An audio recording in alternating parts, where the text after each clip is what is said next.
Hey guys, it's Lesley Hodge with eXp Realty, and I wanted to give you something to think about.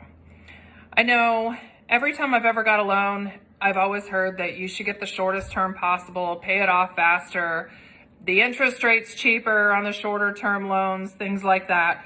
But I want to talk to you today about why you should get a 30-year mortgage instead of the 15-year mortgage, even if you're wanting to pay it off in 15 years.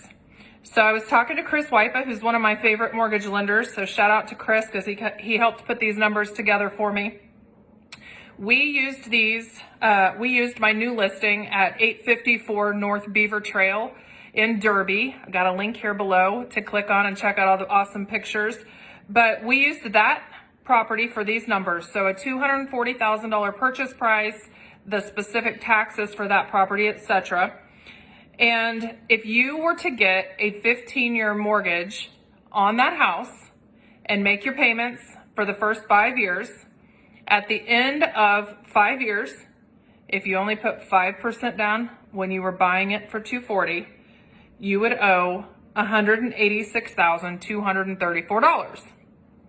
Now, if you were to get a 30-year mortgage and you were to pay off the same payment as you would have on the 15-year mortgage, but you were making it on the 30-year mortgage instead, you would only owe $163,868.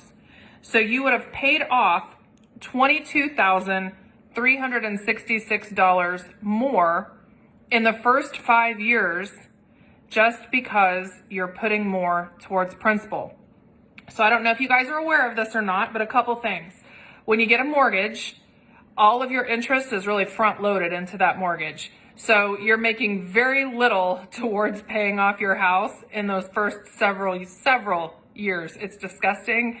And you don't even want to really look at like an amortization schedule. It's so disgusting.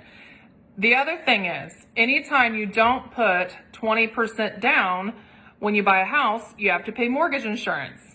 So with this, if you only put down 5%, you're actually paying the mortgage insurance off about a year earlier. So it's going to save you almost $1,000 on this specific property with the 30-year versus the 15.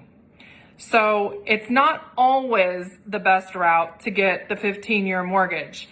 You just have to be dedicated enough to make the 15-year payment.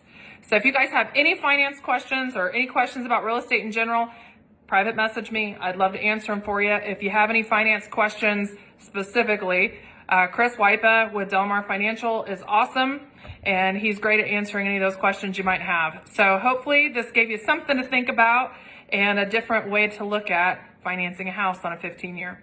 Talk to you soon. Hope you guys are having a great week. Bye.